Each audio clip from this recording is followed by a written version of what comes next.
Hey everybody, this is Dustin Dell, founder of Beyond the Horizon Consulting. And I'm extremely excited to announce that we are the official sponsor for this coming March's virtual event with none other than the amazing folks at hr-4u Inc. We are so proud and honored to be a part of this mission that is helping tackle real-world issues in leadership and business. And we stand behind our mission in being the new standard for leadership, and we stand behind hr-4u Inc.'s mission. This is going to be an event you do not want to miss. And we are back. Welcome to Time to Change. My name is Chason Forehand. I'm the founder of hr-4u Incorporated. And we are talking with Sarah Blankenship, the founder of Gen X Nation, and Alysa Southall, the CEO and founder of a People Partner LLC. We are going to talk about generations in the workspace. And the first question I have is, what does that even mean when someone says that? What does that even mean, Alysa? Well, there are 5 generations that currently make up our workforce today. And really what that means is understanding who they are, what makes them who they are, and how to work with them and understand their strengths and weaknesses. So to give you a quick rundown, our traditionalists or our silent generation are born between 1928 and 1945. Our boomers, our baby boomers, are born between 1946 and 1964. Those Gen X people, like my friend Sarah over there, are born between 1965 and 1980.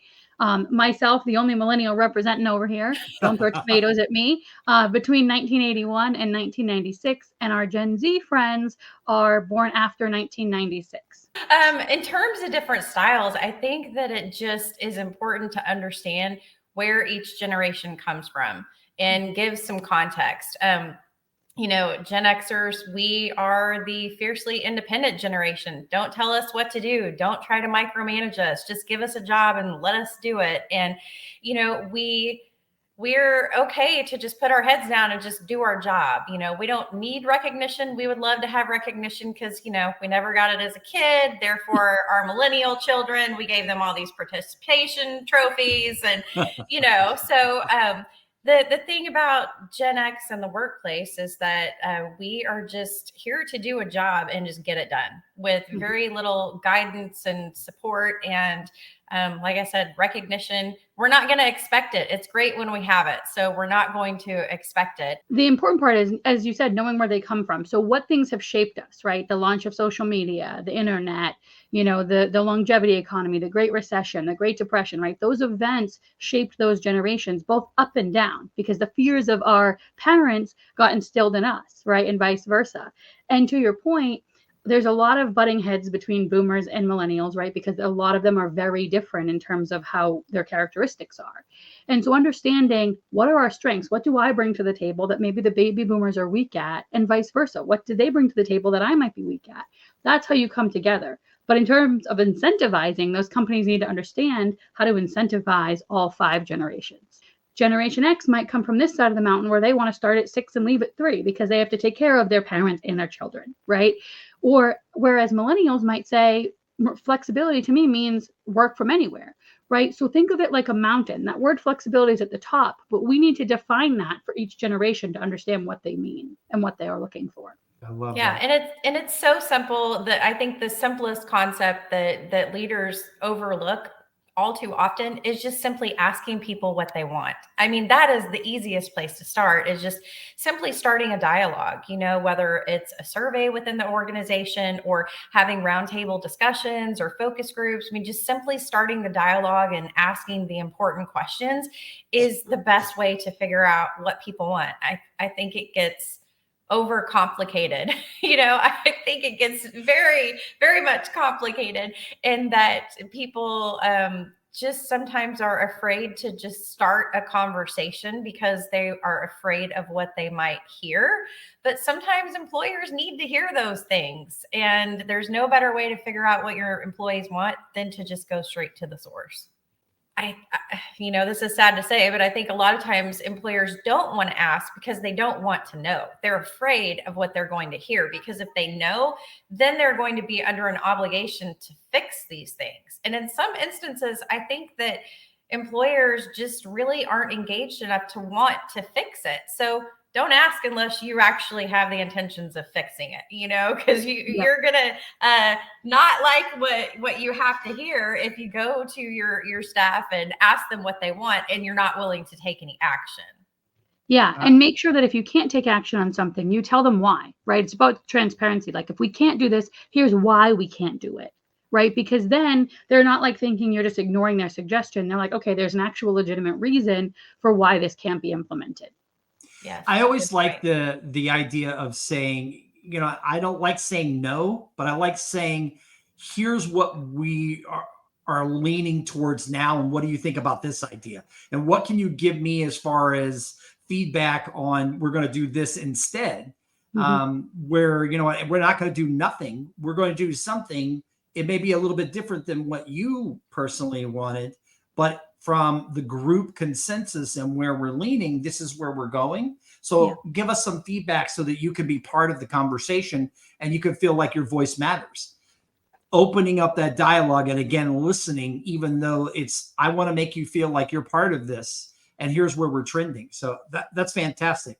I want to ask the question because this comes up and I've seen posts about it and it really bothers me.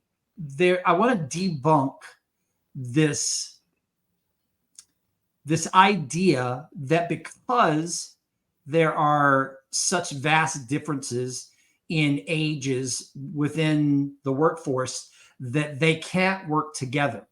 And that there's, when I think of my generation and where I'm coming from to, like, for example, Alysa, I know that when I went to college that I had a typewriter and that computers were just coming out and it was the rich kid down the block that had the computer, not anybody that I knew, but it was something that there weren't cell phones and there weren't, all of these things that are readily available and people have grown up with. Those differences, though, should help inspire us to be better and to learn and to grow and to unlearn what we think. So let's debunk for a minute. Let's debunk that situation where people are saying that, I've got to hire this pocket of people because these groups will not work together well. Jump in. You want to take this one since he's comparing boomers and millennials, or you want me to jump in? I'll let you jump in first and then I'll add. So I'm the Gen Xer, and in this situation, you jump to the millennial, given the example, the boomers and millennials, and we constantly feel stuck in the middle, between your two generations. Middle child. Duke it out. We're the forgotten middle child or the sandwich generation, whatever you want to call us. I call us the awesome generation, but that's just me. It's hard because I think what a lot of people overlook, especially in the boomer generation, who there are many, many boomers who are still actively in the workforce. Millennials, for example, and Gen Zs see them as, they're just old. You guys are just old, and have this perception of, they're just coasting and just waiting for retirement. And there's all these preconceived notions that people have about what they think a millennial is, what they think a boomer is, and even a Gen Zer. And so, I think breaking those misconceptions is key to being able to work together and not just breaking the misconceptions, but then figuring out how our generations complement one another. Alysa, she's my go-to, like my power millennial. If I have an issue, like I'm coming to her, for advice from the millennial perspective. I have boomers that I do the same thing with. And so I think having the different generations within the workforce, especially if you're in an employer who sees the value of it, and you're not all just a bunch of Gen Zers on a team together, that there are the different generations within a team, it's only going to enrich that team and strengthen it. And there is power in having all these varied perspectives that these generations can bring to a team. And so I personally think it's exciting. I mean, the power of mentorship cannot be understated. Yeah. I mean, having a Gen Zer alongside a boomer, learning and being a little sponge, and absorbing everything that their older peers have to offer them is is something that I think is being missed in our current workforce. So I get to your point, understanding is going to come from just getting to know one another and engaging in the workplace. I think that's the first start. Yeah. And I'll say, Sarah, that mentorship relationships work both ways, right? If I'm pairing you up with a Gen Zer and a baby boomer, there are going to be things that you can learn from that Gen Z or Mr. or Mrs. Baby Boomer, right? 100%. Right. And so what I heard you when you were talking, right, the thing that pinged in my head was diversity. Having every single generation made up creates better work environments, as you were saying, right? Diverse workforces outperform non-diverse workforces every single time. We use the word diversity a lot to talk about race, ethnicity, that kind of thing, but it can also be diversity of age, diversity of thought, diversity of perspective. And so we get that when we're looking at all the generations together. And so to your point, right, it's about understanding those people, what makes them who they are, right? The other part is that, you'll look at these different generations. Some of them are more project based. Some of them are more, they want to, like you said, with Gen Xers, right? They want to do their work and be in a silo. When you're getting projects done or you're doing these deliverables, you have to understand what is everybody's strength, right? These different generations have different strengths. How do we work together to bring this deliverable to you? And for me, part of that is understanding everybody's communication style. That's an important part. We all communicate differently. Those Gen Zers want text messages. My generation wants instant message, right? Gen X wants the emails. And then those baby boomers want those face-to-face in-person interactions. So how do we come together and say, this is how I like to interact, right? This is how you like to interact. Let's figure out how we're going to mesh this together to get this deliverable completed. And I think you touched on something that's really important and not completely overlooked, but I'm going to retract that. I think it is completely overlooked compared to what we should be doing right now. Ageism is a part of DEI. It falls under the DEI umbrella, but it's not, I don't know, can I say this? It's not the sexy part of DEI. I was going to use that exact word. It's the unsexy part of DEI. It's very much an optics thing that's in your face, how somebody looks can cause ageism. Ageism over 40, we know, is a protected class. However, it goes both ways. There's ageism, against the Gen Z employees as well, and even millennials like, oh my gosh, you're another millennial, so that is something that is so overlooked in the workplace is ageism. I mean, we know there's a law to quote protect us, but how much does it really protect us?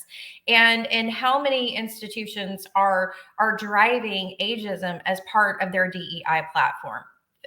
Very few in comparison to other DEI areas. So that's something that I think needs to change. And let's be real. We are all going to be in that category at some point in our lives if we reach if we live to the age of 40. So it will affect everyone at some point in their career. So why are we not talking about it more? Why with our Social Security, running out and our retirement age steadily rising, why are we not having more transparent conversations about how are we going to fix this problem? It is a very big problem right now. And so it is something that we need to be having a lot more conversations about. Yeah.